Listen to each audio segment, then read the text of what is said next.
Well, not yet. It's still going through that process in my mind.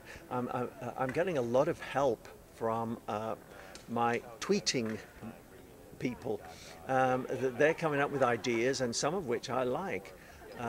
We know that it's going to have to be a week before we can release the news. I quite like the idea of packing everything into this show.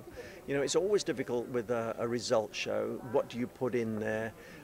What's the padding? You know, so to focus everybody onto 1 2-hour show, I think is a good idea, and I think Fox are smart doing that. To be honest with you. Everyone said to me, "Aren't you distraught that it's gone?" No, I'm not. I'm energized by it. You know, for me, it sort of makes all my creative juices work again. And especially as you're going into season 9, you need something that's going to help that. So we know that it's got to be after a week. That means that people are going to be doing routines that week with choreographers. So you're going to have to let them dance again.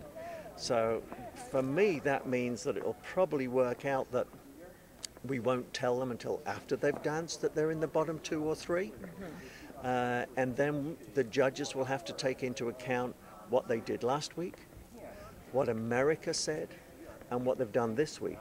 So that really will be even stronger. And then again, the judges might say, well, we'd like to see you two dance again. So you're going to have dance for your life as well.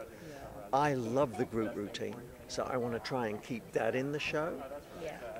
We will probably lose the pop act because it's going to be packed with dancing.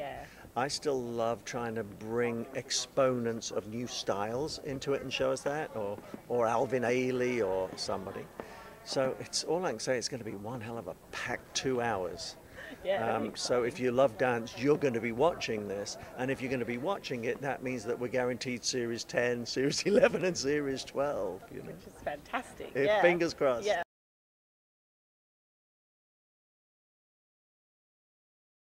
Yeah, I love the celebrity judges as long as they know what they're talking about. I really like them, you know.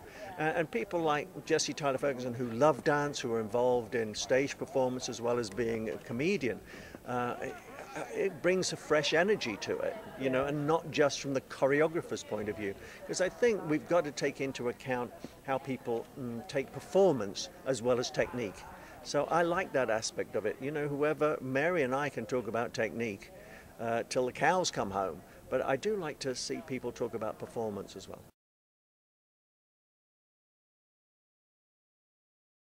Yes, of course I would have. Would I have gotten through in the standard of today? Absolutely not. Absolutely not. I mean, what these breakers do, I'd break my neck for a start. You know, they're jumping onto the back of their neck, they're standing on their heads. No, thank you. I was taught to dance on my feet. I'd audition for it, but it's so demanding. I don't think people outside of the world of dance realize how demanding this show is. And it was great to see some of the crits over Christmas. USA Today put this show as the #1 unscripted show. And they sort of realized the amount of talent that comes into it, not just in the sense of the competitors, but in the sense of the choreographers too. And there is so much talent on this show. The worst talent sits there and they're called judges. So I'm really happy that people are starting to realize just how tough it is to be a dancer.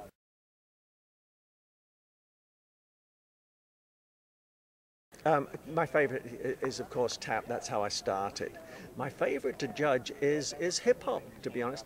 I find them so creative. I mean, a lot of them haven't had professional dance classes in any way, shape or form.